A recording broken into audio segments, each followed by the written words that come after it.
All right, we good now? Yeah, Perfect. Sorry about all that. I was on my Bluetooth speaker, so maybe that was the Oh, problem. okay. Well, we can rock and roll All now. right, we're coming back. We're coming back. Woo. All right, stand by.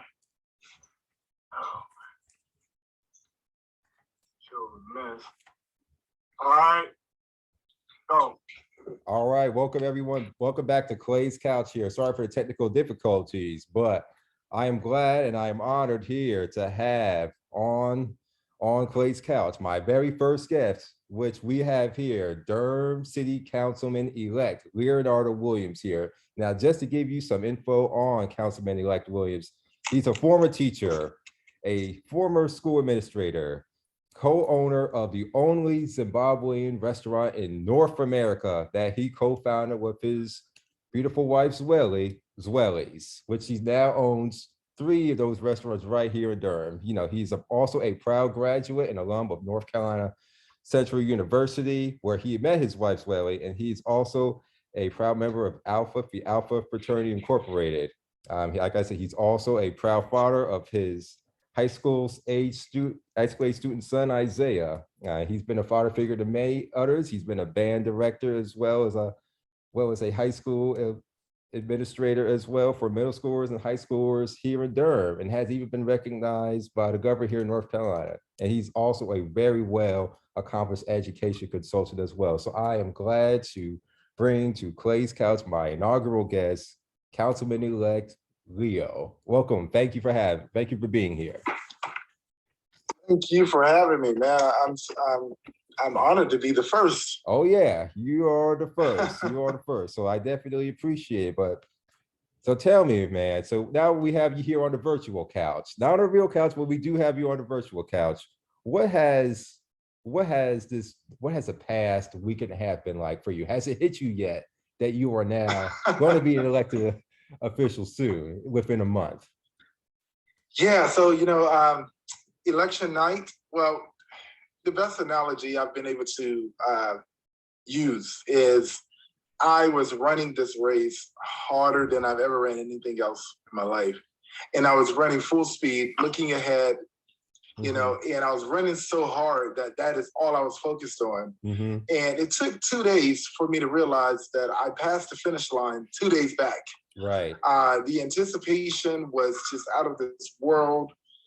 Just imagine working hard as you possibly can and working so hard that you haven't noticed you've accomplished what you were running for. That's what it felt like. Election night was numb. I was telling you, I couldn't find my words. Right. It was just all numb. I was tired, exhausted, no rest. And I won. I saw the numbers come in and I still couldn't believe them.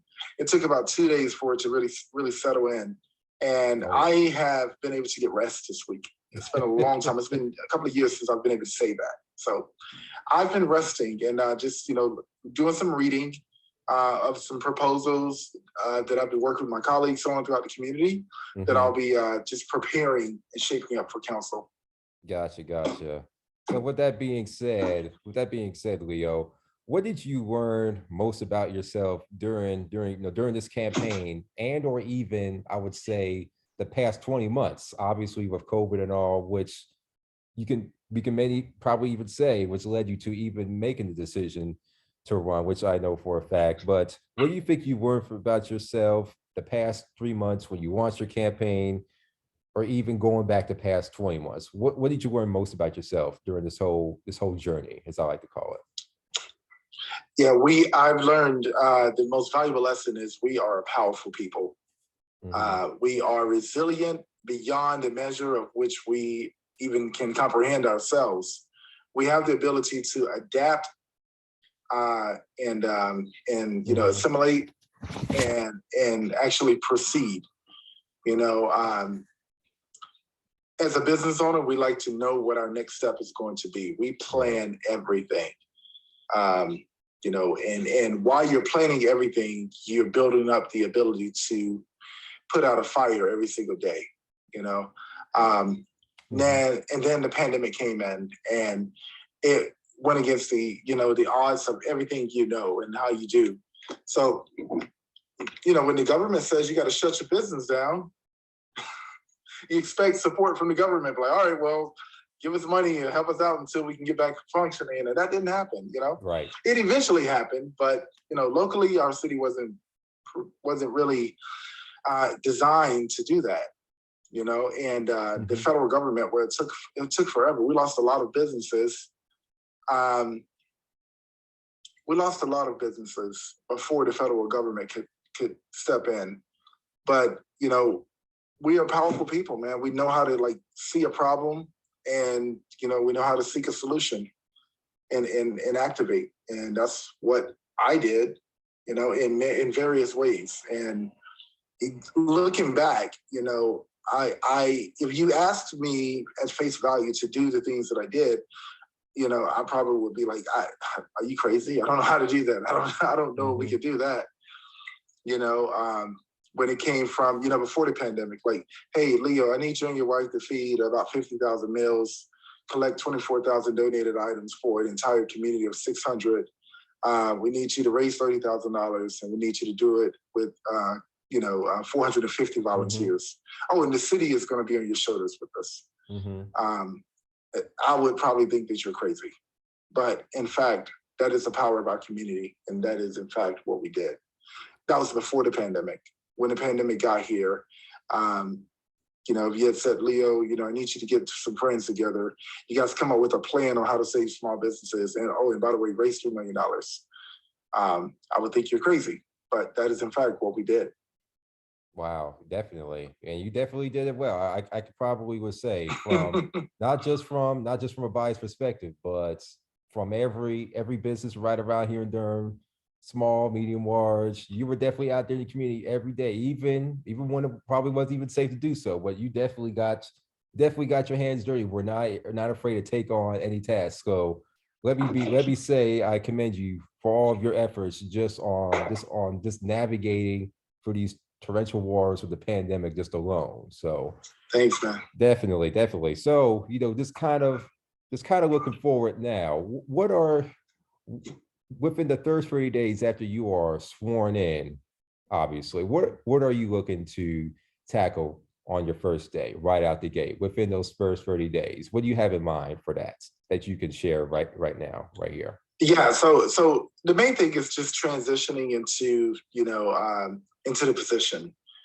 understanding and learning, what resources I have available, at my disposal, I understand the job. But what can we, what do we have access to? What resources do we have access to? What work has already been done? Especially from the city's administration perspective. So my first 30 days, I'll be spending a lot of time meeting with staff. I've already been meeting with community members, and while I'm meeting with staff, I'll have that first in mind, because the idea is it's a representative body. How do I bring the ideas and desires from the community to the administrative bureaucracy? How do you? It sounds like an oxymoron, but how do you get a bureaucracy to move efficiently enough to where you're not, suffering from the effects or impacts of a bureaucracy traditionally as we know it, to actually being a timely, efficient, producer of results. And that's what people elected us to do. So I will be, while understanding the job, I'll be figuring out the system the first 30 days. And I've already started that process and, transitioning with getting set up with some resources, IT, setting my schedule up to meet with the manager, setting my schedule to meet with the clerk and the administrative staff, getting to know my assistant and understanding how we're going to work the best, getting my pictures and all of that stuff set up, official government photo. So there's a lot that has to be done logistically, and I'll get that done before I leave for Zimbabwe. When I get back, it's time to work. But while I'm out of the country, they're providing me with the resources I need to become quite well acquainted with the sensitive information that I need.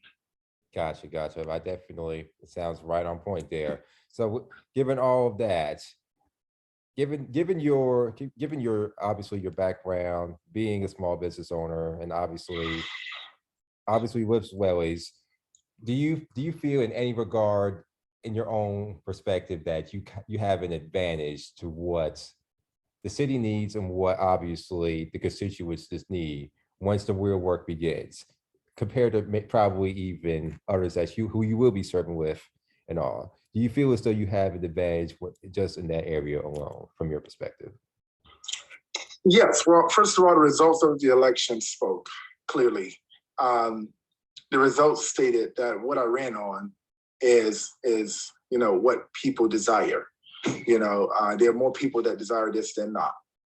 And that is small business focus, from education to entrepreneurship. How do we get our communities safe again? And how do we do that through, economic development? And I believe the most efficient way to govern is through subject matter expertise. I've been saying that since the beginning. You'll hear other folks say that as well. I've been saying that from the very beginning because I truly believe that.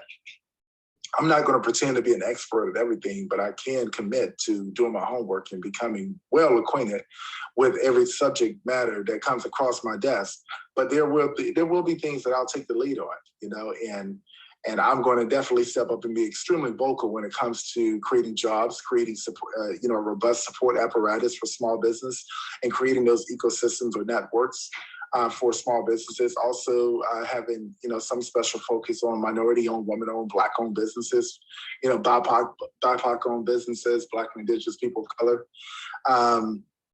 So being very intentional about that, and just in my hand earlier, while sitting in this room for 4 hours today, I was analyzing a pretty significant proposal on, a plan to, which I'm excited to, work towards ensuring that every single citizen in Durham, every single resident has access to a job that pays decently, and also, most importantly, accessible to that job. I am confident that I'll be able to say that because I have several pockets of people that are working already. Just like I said, people say, well, now you're elected, the work really starts. No, the work has been done already. The work has been started, So that's what I'm most excited about, man. I do have an advantage because the people spoke and I won. That's the general advantage. And then the other advantage is, what areas am I an expert in? You'll hear a lot of people talk about small business, but are you a practicing small business owner? Do you really know? Can you really speak on small business, as a practitioner, yep. Or as an idealist? That's just us being efficient as a governing body, and I'll make that very clear. Yep, definitely. I definitely believe in that. Say nobody else can talk about small business. I'm just saying, yep. I live this crap every day. Yep, that is for sure. Just given all of that, Leo, this may sound cliche, but do you think that you're the type of elected official that you're going to be as of within a few weeks that can unite a politically divided city or even country? Now, because obviously you know very well that we're in a divided country right now, but just given where you are right now in Durham, right over here, do you think that you can unite this politically divided city that you and I both live in? You know what? That's a choice that people will have to make. Mm-hmm. I think it's dishonorable and it's disingenuous to say I'm going to control how people think. But will I provide the capacity and opportunity? Will I provide the opportunity for people to be able to, come together? Absolutely. There were a lot of Republicans and a lot of Democrats that came out to get me elected, but in Durham, it's not Republicans versus Democrats. It's actually, it's all mixed in the Democratic Party. So we'll create opportunities for people to come together. That's 20 seconds. That's good. Now, we're gonna take a quick break here, but we're gonna be back on the other side to continue this right here on Clay's Couch. 30 seconds. Okay. Stand by. We're picking up the next segment after this 30 seconds, right, Ron? Are we picking up after these 30 seconds? 35 seconds, yeah. Okay, good. Well, actually 35. Okay, cool. All right, stand by. It's the last segment. All right.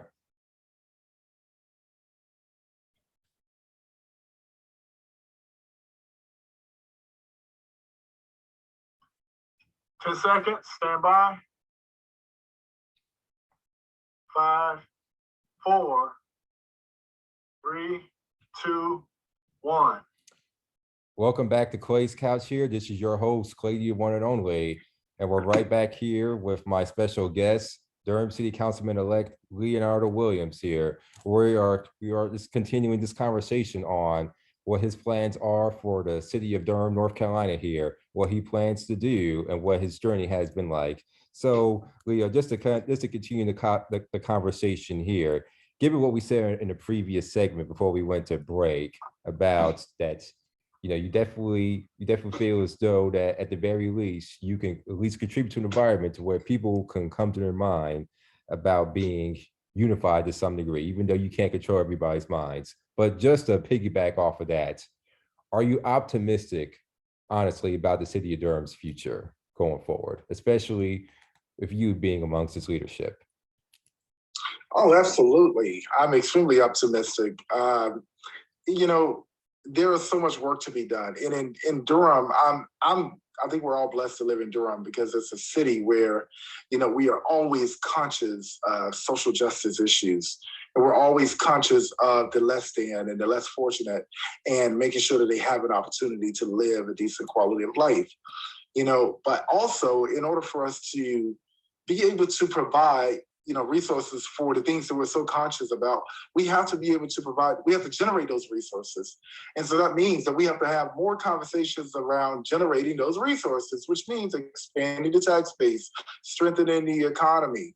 You can talk about poor people all you want, but you cannot pay for any type of housing. You cannot own more land unless you can pay for it. And you can't always say the rainy day fund. The rainy day fund is a rainy day fund, and it's not raining every day.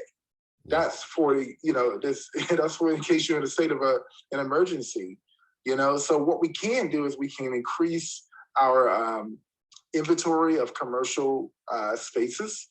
We can increase those spaces and fill them with more locally owned small businesses. We can give more chances. And if we think that it's too risky, then therefore we need to create a support apparatus to position people to be able to start their own business. So strengthen the businesses that we have, create more small businesses, give more people a chance simply by being a welcoming city to entrepreneurship. Gotcha. We should be able to say Durham is friendly to small business, or Durham is friendly to risk takers. And we can do that. And the more businesses the more businesses this city open. Okay, we got to take it. The more jobs we create, the more taxes are going to, there we go. The more jobs we can create, the more small businesses we have, the more jobs we create. The broader we expand the tax base, the more, when we expand the tax base, we're generating revenue. And what's the city's job? Generate revenue and spend it. So if we have, let's say, 10,000 homeless people, that's not the exact number, but let's say you have 10,000 homeless people and the city and the county works together to purchase land and have a tiny house, transitional tiny house community. Then you know what? We could pay for that if we have enough businesses generating enough taxes to do so. And that's just a really broad, high level, idealistic approach to that. But it's a place to start, so we have to generate the resources. We have to expand the tax base, and we have to give more people a chance to stand on their own, especially when it comes to Black men. We have to populate our small businesses and not the prison system. And that's what's happening. And right now, especially with, having that check mark on the application that says, have you been a convicted felon? Well, we know that we have been living in a system that preys on Black men, criminal justice system. We have to, the only way I think the Black man can be liberated is through self-employment. That's the quickest way, the most efficient way, I believe. Absolutely, I 100% agree. Now, it's all connected. Yeah, absolutely. Now, obviously, you have mentioned that, the campaign that we were all a part of here, it garnered a lot of attention statewide and through other various channels and corners. Obviously, I'm sure that you feel very privileged to hear that, but just given all this and just from what I believe that you will accomplish in this office here, in a few years down the road, would you possibly be open to the idea of seeking higher office, obviously after this term is completed. You give me the answer before, but just to kind of prognosticate everything going well, do you see that being a possibility for higher office on the statewide level, or maybe even congressional or such in your future? Yeah, as I said before, I'm not one of those type of people. I'm very tunnel vision on what I'm doing in it now. I've made it very clear, I don't plan to be on council forever. That doesn't mean I'm going to go from council to something else. It could be me going back to my business, but my goal is to get on council and accomplish the things that I ran on. The things that I ran on are representative of the people that I came up with those experiences, were connected to, from small business owners to people, from, folks that are small business owners to, young Black boys in the education system, to our teachers, to folks in public housing who want to get out on their own and, have their own place. All of those lived experiences not only measure my commitment to accomplishing the goals that I set forth, but also they really define, what needs to be done, in regards to what I said I do. And that is develop a strong support network or apparatus for small businesses. That means a support network that can help us create more small businesses, give more people a chance to have their own, build their own wealth, create more generational wealth, and incorporate Bake Black Durham so we can increase Black home ownership by 10% in 10 years and Black small business ownership by 25% by 2025, and create more jobs throughout the city and make sure everybody has access to them and they're decent paying jobs.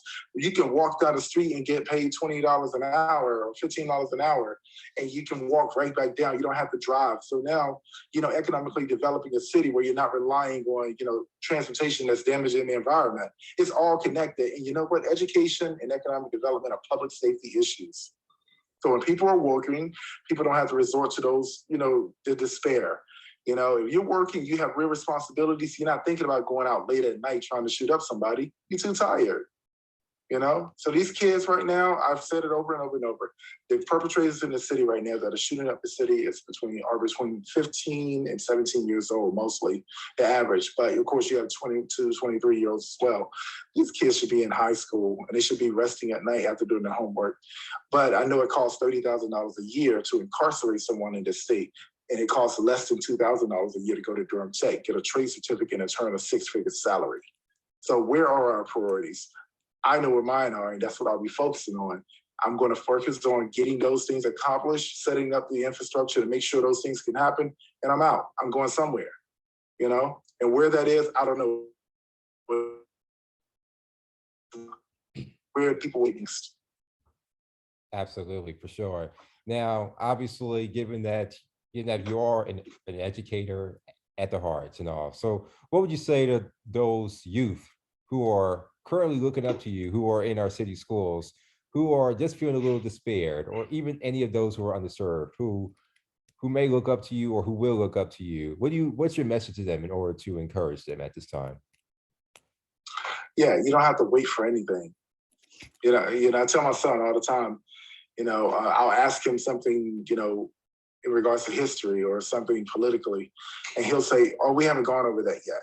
And I'll tell him, so you have to wait until the teacher gets to that unit to teach you that?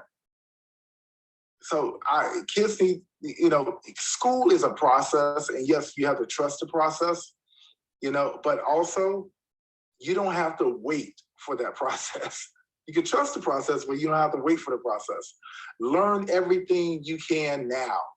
Start screwing up early so you can get all the screw ups out of the way. You don't have to wait to start your own business. I don't care if it's selling pencils. It's something. It's a skill set that matters. Start now. Start independency now. Go to college if you want. Go to work if you want. But start the actual activity of independency. Absolutely. Because equity is ownership. That is for sure. That is for sure. So what is next for Zwellies? Obviously, you got 3 restaurants right now.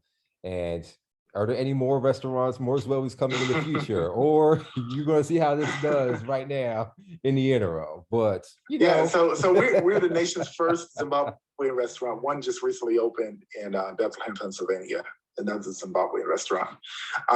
When I first announced running for office, right shortly after Duke University called, and I couldn't say no. So Zoe and I opened a cafe, which is the single largest dining facility on Duke University's campus out of 37 restaurants.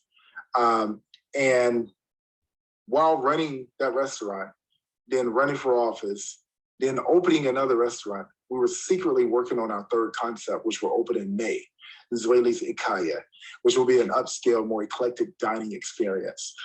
We are just focusing on being good community stewards, corporate citizens, and being able to love hard on our community, continue to donate meals, continue to make sure that our neighbors won't go hungry. And I just think that that's the value of having locally small-owned businesses. We are the curators of the culture.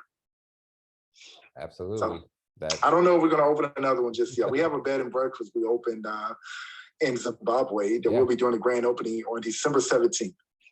Wow, that's just amazing. That's just amazing for sure, for real.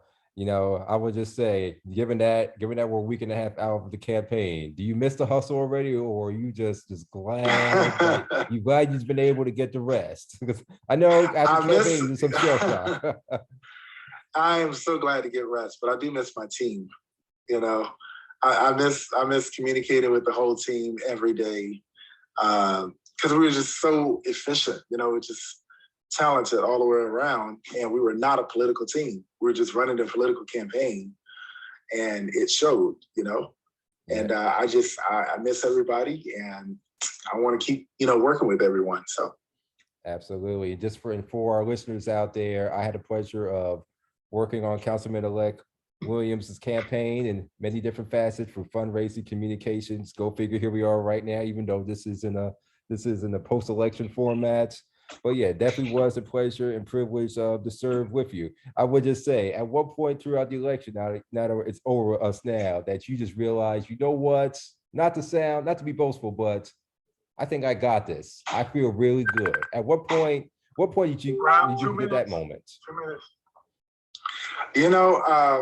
I was, honestly, everybody I talked to is like, oh, Leo, you got this. But I'm just naturally a humble person. Mm-hmm. There was never a time that I was overly confident.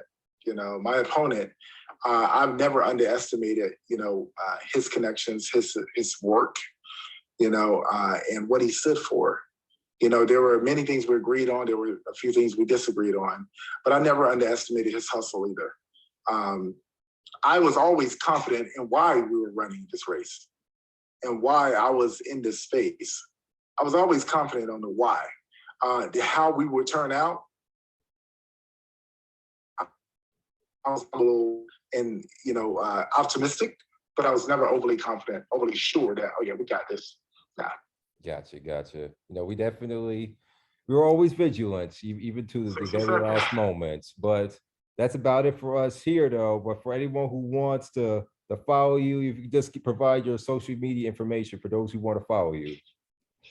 Yeah, so formally, you can follow me on Twitter at Leo for Durham. You can follow me on Facebook and Instagram, the same, at Leo for Durham. Personally, Instagram, Leo from Bull City, at Leo from Bull City, and Leonardo Williams on Facebook and LinkedIn. And yeah, that's me, man. I'm all over. Just Google me. Just Google Leonardo, and my restaurant is at Zweli's Kitchen everywhere. You know what? At Zweli's Kitchen. I put in Google right now, and it said Leonardo Williams Restaurant, and it says Zweli's right underneath. So it's already catching on. Yep. So 10 seconds. Just Google me. But thanks for having me, man. And Absolutely. Thank you, everybody who's watching. All right. Thank you for being my very first guest, and you definitely get some rest and enjoy your family the rest of this evening. You too, man. Thank you, guys. Take care now. Have a good one. Okay, we're clear. Okay. Cool. Great show, man. Thank you. Congratulations to you, man. Thank you so much. Brother. Do your thing, brother. Yeah. Oh yeah, for sure. About to say this. Yeah, it's I don't have to make anything up to run this race, man. It was just, hey, speak out loud the lived experiences. Oh yeah, hey, and it worked. I know that's right, man. Yeah, we need more brothers, man. We need more brothers, man. That is interesting you say that, because The police chief is a Black woman. Mhm. The county interim manager is a Black woman. The chair of the county commissioners is a Black woman. The mayor-elect is a Black woman. The city manager is a Black woman. The school board chair is a Black woman. The school board vice chair is a Black woman. Every leadership capacity in Durham except sheriff is a Black woman.